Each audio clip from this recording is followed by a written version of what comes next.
My fiancée mocked my minimum wage job during her family dinner, so I quietly bought the company her father owed millions to, fired her brother for fraud, exposed their hidden debts during their anniversary party, then watched her beg me not to release the recordings, destroying their perfect reputation online. Wait, you seriously still work there? Emerson didn't lower her voice. She didn't even try. She said it loud enough for her mother to hear from the end of the table, loud enough for her father, Stetson, to set down his wine glass with a small, deliberate clink, loud enough for her brother Brecken to glance up from his phone with this slow, satisfied smirk crawling across his face like he'd been waiting for exactly that moment all evening. Silence followed. Not the polite kind. The kind where everyone at the table suddenly finds their bread roll extremely interesting. Her mother, T-Lin, tilted her head slightly. Just a fraction. The way a person does when they're trying to look sympathetic, but they're actually just curious to see how far this goes. Brecken went back to his phone. And Emerson, my fiancée, the woman wearing the ring I'd put on her finger 7 months ago. She looked at me across that long dining room table with this expression I'd never seen on her face before. Not cruelty exactly. Something quieter than that. Expectation. Like she was waiting for me to be embarrassed. I picked up my fork. Yep, I said. That was it. One word. No explanation. No defense. No nervous laugh to smooth it over. I ate a bite of the roasted salmon her family's private chef had prepared, and I looked out the floor-to-ceiling windows at the Nashville skyline, doing what it always does at night. Glittering like everything in this city is fine. It wasn't really about the job. It never was. It was about status. And the message being sent across that dinner table, in front of her parents, in front of her brother, who already hated me, was simple. He doesn't belong here. I didn't react. Not because I was suppressing anything. Because I already knew something they didn't. They stopped laughing 3 weeks later. Here's what I stood to lose that night.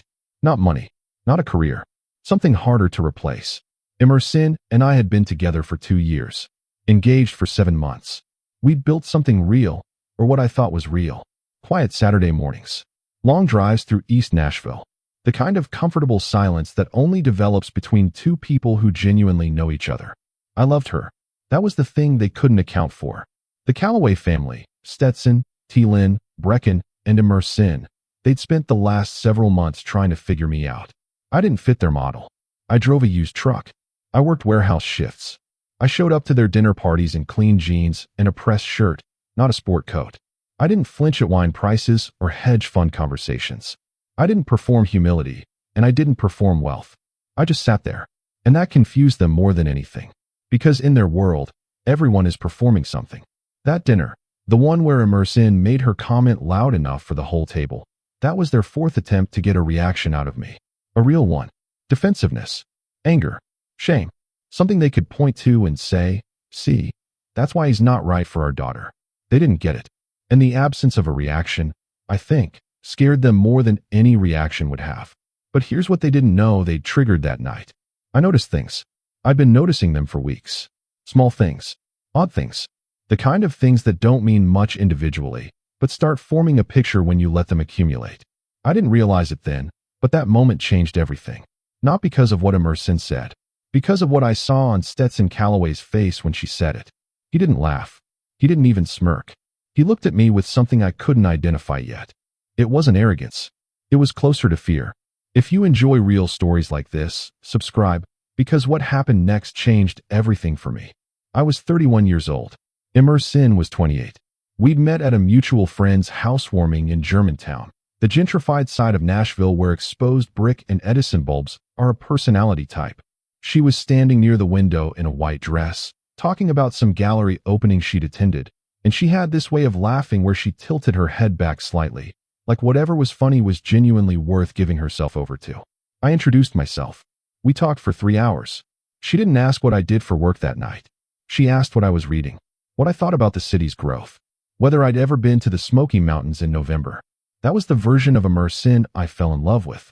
By the time she found out I was working warehouse logistics at a mid-sized distribution company, not a finance bro, not a tech founder, not a real estate developer, something shifted. Slowly. Too slowly for me to notice at first. The Calloway family estate sat on 12 acres in Belle Meade. The house had been featured in Nashville Lifestyles magazine twice. Stetson Calloway had built his reputation over 30 years, commercial real estate development, a few restaurant group investments, some construction holdings. The family presented as old Nashville money, though Emerson once let slip that most of it had been made within the last 15 years. I filed that away. I file everything away.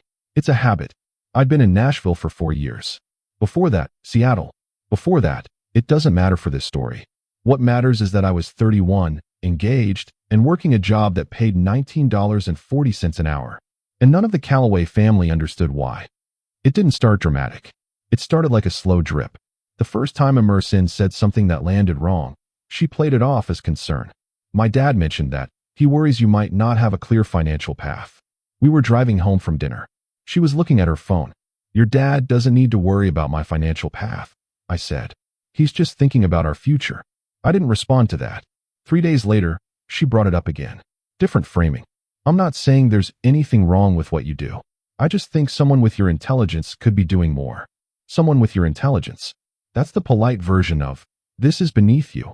And if it's beneath you, why are you doing it? I'm exactly where I want to be, I told her. She gave me that smile.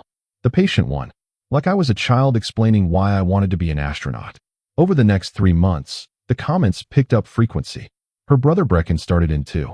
He was 34, ran the family's construction subsidiary, or appeared to, and drove a Range Rover he couldn't stop referencing. He had the specific arrogance of someone who has never had to build anything from zero. The kind of confidence that only survives as long as no one looks too closely. My buddy Jace just closed a 7-figure deal, he told me at a family barbecue in June. Guy's only 29. Wild, right? He wasn't talking about Jace. He was talking about me. I nodded. Good for Jace. Brecken looked at me like I'd disappointed him, which was fine. Disappointing Brecken was one of my better hobbies. Then came the dinner parties. T-Lynn, Emerson's mother, had a habit of seating me next to men she'd clearly selected as contrast. Developers, investors, a commercial banker who kept asking me questions about my portfolio with this practiced concern, like a doctor delivering bad news. What sector are you exposed to? He asked me once. Several, I said. He waited for elaboration. I didn't give any. The slow damage was Emerson, though, not her family. Her. She started agreeing with them in small ways. Started laughing at jokes she would have quietly shut down 6 months earlier. Started saying things like, I just want us to be comfortable, as if comfort was something I'd threatened. My friends keep asking what you actually do, she told me in August. We were in bed. Lights off. She said it like a confession. What do you tell them? I asked. Pause. I tell them you're in logistics. That's accurate. It sounds better than the full picture. I let that sit in the darkness between us for a long moment. Then I said, what's the full picture, Emerson? She didn't answer. She turned over, and I lay there thinking about her father's face at that first dinner, back when I'd met him. That brief flicker of calculation before the handshake and the warm smile. Like he was running numbers. Like he was deciding whether I was useful. I thought about that for a long time after she fell asleep. Something was wrong with Stetson Calloway's business. I didn't know that yet. Not fully, but the signs were there if you knew how to read them. September. Sunday family lunch. Stetson stepped outside twice to take phone calls. Each time he came back to the table, he was slightly off. Not rude. Just recalibrated. Like a man counting his steps. Everything good? T-Lynn asked him the second time. Fine. Just the Meridian project. Brecken's jaw tightened. Only for a second. But I saw it. That night, I heard them talking in Stetson's study when I went to find a bathroom down the wrong hallway. The door was open maybe 3 inches. I wasn't eavesdropping deliberately. I stopped walking when I heard Brecken's voice at an intensity that didn't match Sunday dinner. Can't keep putting it off, Dad. Callan knows. Callan will wait. He's not going to wait. The deadline is. Stetson said something low that I couldn't catch. Brecken again. It's not that simple. It's not just the one account. There's 3 separate. Silence. Like Brecken realized the door wasn't fully closed. I walked back down the hallway quietly and rejoined the table. Emerson was showing her mother something on her phone. I sat down. Stetson came back 12 minutes later. He looked at me as he retook his seat. I smiled at him. He smiled back. At the time, I thought he was angry. Later, I realized he was scared. A week after that, I noticed something else. Emerson's Porsche, the one her father had given her, was gone. Replaced by a leased BMW she'd mentioned casually, like it was a preference. An upgrade. But I knew that Porsche. She'd love that car in a way you only love something that was a gift. She wouldn't have traded it for a lease unless something was pressing. I started paying closer attention. October. Stetson's charity gala at a downtown hotel. Big event, 120 guests, open bar, string quartet. The kind of event that costs money to maintain reputation. But the floral arrangements were half what they'd been the previous year. I knew because Emerson had shown me photos from the year before, proud of how her mother organized everything. Nobody mentioned it. The bartenders were reduced from 4 to 2. Nobody mentioned that either. Stetson worked the room like a man who needed something from it. Not like a host. Like a salesman. There's a difference. A host moves slowly, comfortably. A salesman is always half watching the door. I watched Stetson watch the door all night. Then I came home and did something I probably should have done months earlier. I started looking up the Calloway family's business interests. Publicly available records. LLC filings. Property records. Litigation index. It took me 2 evenings. What I found didn't alarm me at first. Then it did. Let me tell you something about myself that I never told Emerson's family. I took the warehouse job deliberately. Not because I needed the money. Not because I lacked options. Because I was tired of being a target. For 3 years before I moved to Nashville, I was working in acquisition analytics for a private equity firm in Seattle. I was good at it. Very good. But I was also 28 years old and learning fast that money makes you visible in ways that attract the wrong kind of people. The kind who want proximity to resources. Who mistake interest for affection. So when I relocated to Nashville, partial personal reasons, partial professional, I made a decision. I'd keep a low profile. Work something ordinary. Let people show me who they were without the distortion of knowing what I had. The warehouse job was genuine work. I liked it actually. Physical. Clear objectives. Good people who didn't perform anything. But my actual financial position was not what the Calloways imagined. Over 6 years, I'd made several private investments. 2 had done exceptionally well. 1 technology infrastructure fund that grew beyond what I projected, and a commercial lending portfolio I'd entered through a former colleague that was generating consistent returns. My net worth, at the time of that dinner, was not minimum wage. Not even close. I also had a relationship, through a mutual contact from my Seattle years, with a private equity group out of Denver. We'd talked for months about a potential acquisition target. Nothing finalized. But the conversations were serious. That relationship was about to become very relevant. Because when I started pulling Calloway family records that October evening, I found a name that connected everything. Hartwell Capital Group, a mid-sized commercial lending firm based in Nashville. They held a significant portion of Stetson Calloway's outstanding business debt. Multiple accounts. Multiple properties. The total amount owed was not small. I stared at that number for a long time. Then I opened a new tab and looked up Hartwell Capital Group's ownership structure. And I felt something shift very quietly inside me. Like a door opening. I didn't say anything to Emerson. Not right away. I went back to work. I kept eating Sunday dinners at the Calloway estate. I kept nodding through Brecken's commentary about the real estate market and Stetson's polite but pointed questions about whether I'd ever thought about pursuing something more scalable. But underneath all of that, I was building a very clear picture. Hartwell Capital Group was in the process of restructuring its portfolio. The Denver group I was connected to had been in contact with Hartwell's principal, a man named Callan, for several months already. There it was, the name I'd heard through that study door, regarding a potential acquisition. I placed a call, not to acquire immediately, just to understand the landscape. What I learned on that call, Stetson Calloway was one of Hartwell's largest debtors. His commercial development holdings had been underperforming for over 2 years. A combination of failed retail tenants, a partially vacant mixed-use project he'd overextended on, and a construction cost overrun on a Brentwood development that had gone significantly over budget. His total exposure to Hartwell, a number with a comma in it that I won't specify, but it was the kind of number that changes how a man walks into a room. Callan at Hartwell had been patient, but his patience was finite, and Stetson knew it. That was the phone call I'd overheard through the study door. Callan knows. He's not going to wait. Now for the brother. Brecken ran Calloway Construction Services, the family's primary subsidiary. He had operational control over billing, vendor contracts, and payroll for project staff.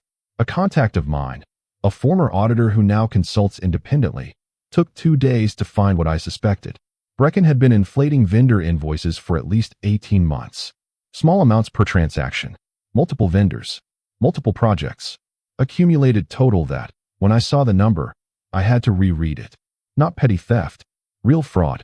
And because Callaway Construction had multiple municipal contracts, city projects, school building renovation, drainage infrastructure, this wasn't just a civil matter. It carried criminal exposure. I kept that information in a folder on an encrypted drive. I kept going to dinner. I kept nodding. I kept being the warehouse guy with no ambition and no future. November came. The comments sharpened. My dad had lunch with a developer last week who started from nothing. Emerson told me, like she was recommending a restaurant. He said the difference is really just mindset. I said. I'm not trying to push you. You've been trying to push me since July, I said. It's okay. I'm used to it. She looked at me. That's not fair. No, I said. It's not. I became quieter after that. Not cold exactly. Just efficient. I stopped volunteering information in conversations. I stopped filling silences. I started observing rather than participating, and Emerson noticed the shift before she could name it. She called it emotional withdrawal. She wasn't entirely wrong. The last thing I felt was some kind of romantic wound. What I actually felt was clarity. December. Emerson called me on a Tuesday night, and the second I heard her voice I knew we were heading somewhere uncomfortable. My dad asked me something last night, she said. Okay. He asked if you'd ever told me the full extent of your finances. I was quiet. Had you? She continued. You've never asked me directly, I said. You've made a lot of assumptions. That's not an answer. It's the only honest one I have. She made a sound. Not quite a sigh, not quite a laugh. Frustrated. He's worried. He's worried that we're going to get married, and I'm going to be responsible for carrying us financially, and I don't. I don't think that's what I want my marriage to look like. When did you start thinking that? Pause. I've always thought it. Then why'd you say yes? The silence that followed that question lasted maybe 6 seconds. But those 6 seconds told me more than 2 years of conversation. Because I love you, she said eventually. But love isn't everything. No, I agreed. It isn't. I need you to tell me if there's something you haven't told me. About your situation. About what you're actually doing. I thought about Hartwell Capital. About Brecken's invoice records. About the phone call I'd made to Denver that afternoon, where we discussed moving the acquisition timeline forward to Q1. I've told you what you needed to know, I said. That's not the same as everything. No, I said. It's not. She hung up. 3 days later, she called again, crying. Full emotional pressure. Her parents were stressed. She was stressed. She needed to know we were building towards something real. She needed reassurance. She needed me to show up for the relationship. I listened to all of it. Then I said, everything is going to be clear very soon. I promise you that. She took that as reassurance. It wasn't. 2 weeks after that call, she stopped by the warehouse to surprise me for lunch. She came in through the main entrance wearing a camel coat and heeled boots, dressed for a place far nicer than a loading dock break room. And she found me talking to one of the shift supervisors, both of us laughing about something, no particular tension, no particular pain. I think she expected to find me miserable, to find proof that her family was right, and this wasn't the life I was meant for. Instead, she found me comfortable, genuinely comfortable, and I saw it register on her face, that I wasn't suffering here, wasn't aching to become something else, and the discomfort that crossed her expression in that moment was revealing. She didn't want me to be suffering, but she needed me to be. Because if I was suffering, her family's pressure was concern. If I wasn't suffering, what was it? We had lunch. She was quiet the whole time. Something between us was finishing. I could feel it the way you can feel cold air before a front moves in. I made my calls to Denver that night. January 7th. I finalized the acquisition paperwork. The Denver group moved through Hartwell Capital Group's restructuring in a deal that, from the outside, looked like a standard private equity portfolio transfer. Callan's principals got liquidity. The Denver group got a performing commercial lending book, and I, through a separate but connected vehicle, held a quiet ownership stake in the resulting entity, which now controlled Stetson Callaway's debt. All of it. Every overdue account. Every collateralized property. Every extension he'd been granted while Callan waited patiently for payments that kept being slightly short. I had no obligation to extend that patience. January 12th. The first formal notice went to Stetson's business attorney via certified mail. I was at work when I imagined him opening it. I was moving inventory tags on a manifest and thinking about the look that was probably crossing his face at that exact moment. January 15th. Emerson called me, and her voice had a new quality I hadn't heard before. Tight, controlled, frightened underneath. My dad received some paperwork from a company he'd never heard of. Okay. Apparently Hartwell was acquired. The new ownership group is demanding full repayment on 3 accounts by March 1st. That's a short timeline, I said. He's really stressed. He doesn't know where this came from. Sometimes companies change hands, I said. It happens. Long pause. You wouldn't know anything about this. I work warehouse logistics, immerse in. She hung up. January 20th. The audit findings on Brecken's invoice fraud were packaged and delivered to the Qley Construction Board through an anonymous tip to their internal compliance officer, a position the company had, technically, but had never really used. The compliance officer, to her credit, took it seriously. January 23rd. Brecken was suspended pending investigation. I found out through immerse in, who called me sobbing, saying her brother had been accused of something impossible, that someone was clearly targeting her family, that it had to be a competitor trying to destroy them. These things are investigated fairly, I said. If he's innocent, the process will show that. You sound so calm, she said. Why are you so calm? Because I'm not panicked, I said. How are you not panicked? My family is. Your family is dealing with the consequences of decisions they made, I said. That's different from being targeted. Silence. Then, what do you know? I know what you've told me, I said. She didn't believe me. She was right not to. January 28th. Immerse in drove to the warehouse. Not to surprise me this time. She came in with her jaw set and her eyes red, and she pulled me aside from the floor, and she said, in a low, desperate voice, "Tell me the truth. Right now? Tell me the truth." About what specifically? I asked. About who you are. About what you've done to my family. I looked at her for a moment. Her face was different now. All the performance had burned away. No curated expression, no careful angle. Just a woman who was afraid and angry and beginning to understand that she'd badly misjudged something. The last time your family had a real conversation about who I am, I said quietly, your fiancé was asking a dinner table full of people whether I seriously still worked there. Her eyes went wet. I made a mistake, she said. You made several, I said. So did they. Please, she said. Please don't do anything else. If this keeps going, my dad loses everything. My brother could go to prison. Our families. Immerse in. She stopped. Your brother committed fraud. On municipal contracts. That's not something I did to him. She put her hand over her mouth. The debt is real. Your father's been managing it badly for 2 years. That's not something I manufactured. But you bought. I hold a legitimate ownership interest in a commercial lending portfolio, I said. That's legal. She was shaking. The party, she said quietly. My parents' anniversary party is in 2 weeks. Please, whatever you're planning, please don't do it there. Not in front of everyone. I looked at her. I'm not planning anything, I said, which was technically accurate. Everything was already in motion. February 10th. The Qley 25th wedding anniversary party. 200 guests. The Belle Meade estate. White tent on the back lawn with a string quartet and catering from a Nashville restaurant so exclusive it doesn't have a sign on the door. The kind of party that signals, we are fine. We are more than fine. We are exactly what we've always been. I arrived with immerse in. She hadn't broken the engagement.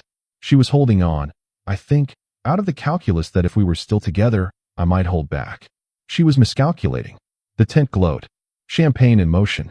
Tealin in a gown that cost what I earned in 3 months at the warehouse. Stetson working the room exactly as he had at the charity gala, but tighter now. More concentrated. Brecken was there. His suspension had been quietly reduced to an administrative review. Someone at Qley Construction had tried to bury it. But that wouldn't hold. I had documentation. I also had, on my phone, a folder of audio recordings. Not illegally obtained. Tennessee is a single-party consent state.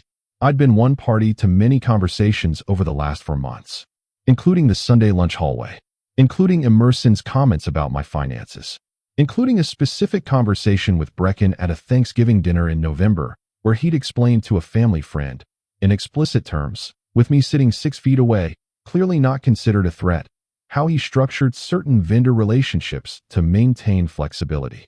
I'd been recording that one since before he started talking. I found a seat near the center of the tent. Immersin stayed close to me, hand on my arm.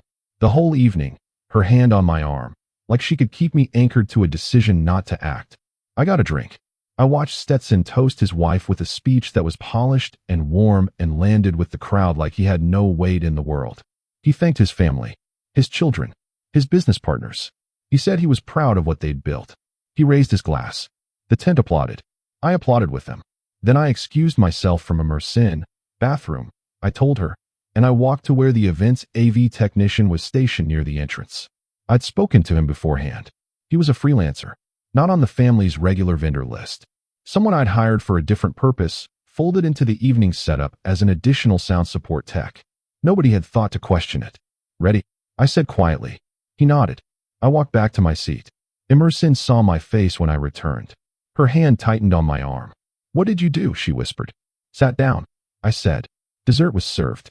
The tent hummed with the comfortable sound of people who believe they have nothing to worry about. And then the screens, the two large display panels the family used for the anniversary photo slideshow, changed. They'd been cycling through photos. Stetson and Thielen's wedding. The children young. Beach vacations. Properties they developed. Pride. The first slide that wasn't a photo was simple. White background. Black text. A document header from Hartwell Capital Group, now operating under new ownership, listing Stetson Calloway's consolidated outstanding debt. 3 accounts. The total figure. The tent didn't go silent all at once. It went silent in a wave, starting near the screen, rippling back through the crowd, like something spilling across a tablecloth. Thielen's hand went to her throat. Stetson turned toward the screen, and in that fraction of a second I saw every version of his composure leave his face simultaneously. Then the second slide. The Calloway Construction Compliance Report. Summary findings. Invoice irregularities, 18 months, 12 vendor accounts, total fraudulent billings. Brecken Calloway, listed as sole authorized signatory on all accounts. Someone near the back of the tent said something. I couldn't make out the words. Brecken stood up from his table. The third slide. Legal correspondence from the DA's office, acknowledging receipt of fraud evidence submitted via anonymous third party, indicating that Calloway Construction's municipal contracts were under review for potential public fraud violations. Brecken's face went to a color I don't have the right word for. "Turn it off." Stetson's voice. Not loud. Controlled. Still, but with something broken at its edges. "Someone turn it." The fourth slide. This one was audio, not visual. A play button graphic on screen. And then Brecken's voice. The Thanksgiving recording, perfectly clear, explaining how he structured his vendor relationships for flexibility. His words. His voice. His audience 2 months ago had been a family friend who'd laughed and said, "Smart business." That family friend was in the tent tonight. He was not laughing. "Stop this." Emerson was on her feet. She looked at me. "Stop it right now." I didn't move. "This is your last chance," she said. Her voice was barely a breath. "Please." "The next one is harder," I said quietly. "You should know that." "What?" The fifth slide. Screenshots of text messages. Between Emerson and a contact identified only as D. Starting 6 months ago. Running through the previous week. In them, she discussed, in detail, with strategy, how to pressure me into either advancing professionally or, failing that, how to position the breakup if I didn't figure it out. She discussed my finances with her father. She passed along information I'd shared in private. She described the warehouse comment at dinner as calculated. Her word, calculated. She hadn't said it impulsively. She'd planned it. The tent was fully silent now. 200 people. The string quartet had stopped. The caterers had stopped moving. Emerson sat back down. Her face was completely white. "It was never about the job," I said, just to her, just barely audible. "I know that. But now everyone else knows too." Stetson was the first to move. He came toward me through the standing guests, and for a moment I genuinely didn't know what he was going to do. He stopped 4 feet away. "What is it you want?" he said. His voice was low, controlled, but underneath it was something fractured. "What do you actually want from us?" "Nothing," I said. "I don't want anything from you."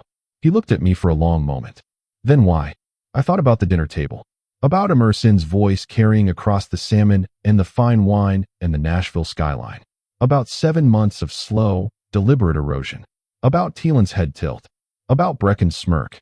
"Because you assumed," I said. "All of you assumed you knew exactly what I was.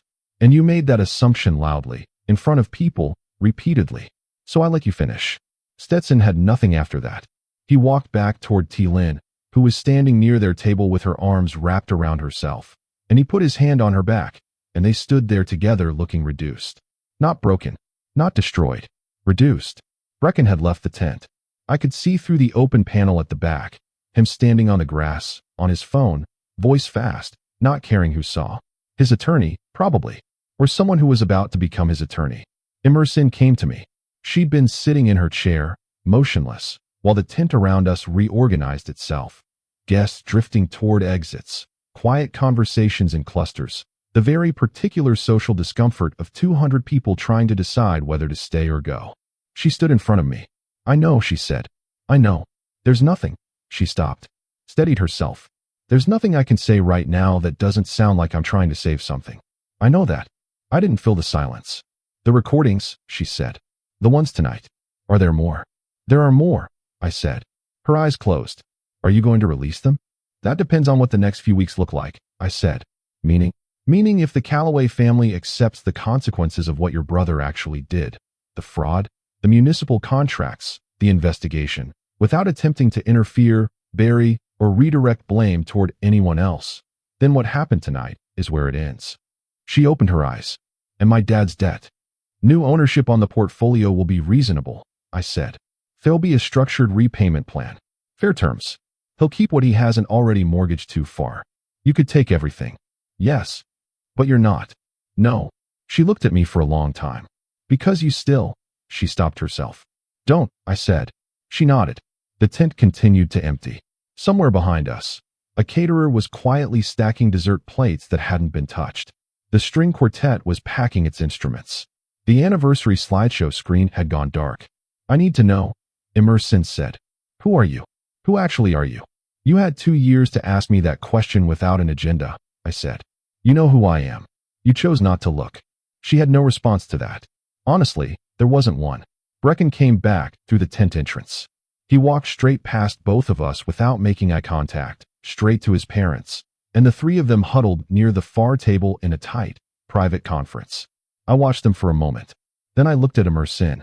Something in her face was trying to find an angle, some position that could still salvage the relationship, the future, the ring. I saw her working through it. I saw the moment she realized there wasn't one. "What do we do?" she said, quietly, just to me. "About us." I reached into my jacket pocket, placed the ring box on the table between us. It wasn't the ring, just the box. I'd taken the ring off the previous night, put it somewhere I wouldn't leave it behind, and replaced it with the box so the moment would be clean. "I think you know," I said. February passed. Nashville did what Nashville does. It moved forward without particular ceremony. New construction on Broadway. Tourists on Lower Broadway doing the same things tourists always do. The city entirely indifferent to what had happened inside one tent on one estate in Belmead. Brecken's situation resolved the way these things resolve when the documentation is clear. He didn't go to prison. His attorney negotiated a settlement that included full restitution, a significant fine, and a permanent removal from any company holding municipal contracts. Qley Construction survived under new management. Smaller, more careful. Stetson restructured his debt over 14 months. The new terms were fair. I'd ensured that. He never knew, specifically, that I was the entity on the other side of the table. His attorney knew. Callan knew. Stetson, I'm not sure he ever confirmed it to himself, even though I think he suspected from the night of the party. Some things are easier not to confirm. Thielen scaled back. The estate went on the market in March. They moved to a smaller property in Green Hills, still comfortable, still recognizably theirs, just quieter. The party footage circulated, briefly, in certain social circles. Not widely, not virally. The 5 or 6 people who shared it did so discreetly, the way Nashville does things, not broadcast but not forgotten.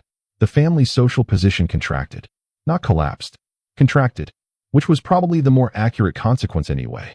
Emerson called me twice in February. Both times I let it go to voicemail. The first message was an explanation that kept restarting and running long and not quite arriving at anything. The second was 4 seconds. Her voice. "I'm sorry." That was all. I didn't respond to either one. The recordings, the additional ones she'd asked about, I never released. I'd meant it when I said what I told her at the party. They were leverage, not ammunition. The moment the family stopped trying to deflect and started accepting the shape of things, I had no use for them. I deleted them in March. I went back to work. The warehouse was exactly the same as it always was. Same manifest system. Same guys on the floor. Same afternoon light coming through the upper windows at a slant around 3 o'clock that always made the space look briefly like something from a painting. My contact from Denver reached out. The portfolio was performing well. He asked if I was considering more active involvement in the firm's operations, now that the Hartwell acquisition was settled. I told him I'd think about it. I meant it this time. There's one moment I keep coming back to.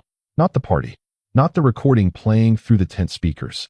Not Stetson's face when the first slide appeared, or Brecken's color draining, or Emerson going white.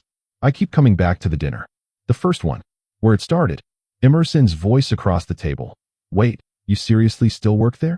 And the silence that followed, and the laughter she'd expected that hadn't quite materialized because the table was watching me for a reaction. And I just picked up my fork. I've thought about why that moment bothers me more than anything that came after. I think it's because that was the last moment she could have made a different choice. She didn't have to say it, even if she felt it. Even if her family's pressure and her own discomfort and the slow friction of class difference had built that thought inside her. She didn't have to say it out loud, across the table, in that voice, to that audience. She chose to. That choice told me everything I needed to know about what the next 20 years would look like. The rest was just allowing things to arrive at their natural conclusion. I got a text from Emerson one final time. March, late in the month. I heard you're leaving Nashville. I was, in fact, moving back to Seattle. Loose ends there, and a few opportunities I've been circling for months. I read the message. I put my phone down. I kept packing. She sent one more, 20 minutes later. I hope you're okay. I hope it worked out the way you needed it to. I looked at that one for a while. There was real feeling in it. Whatever had gone wrong between us, and a lot had gone wrong. She wasn't a person made entirely of the worst things she'd done. I knew that. I'd love the version of her that asked what I was reading before she ever asked what I did for work. But that version and this outcome couldn't both exist. Some things resolve, and the resolution isn't redemption. It's just an ending. I picked up my phone. I typed 2 words. Take care. Then I blocked her number. The last thing she lost wasn't the ring. It wasn't the future she'd imagined. It wasn't even the truth about who I was, which she'd had the whole time if she'd wanted to look.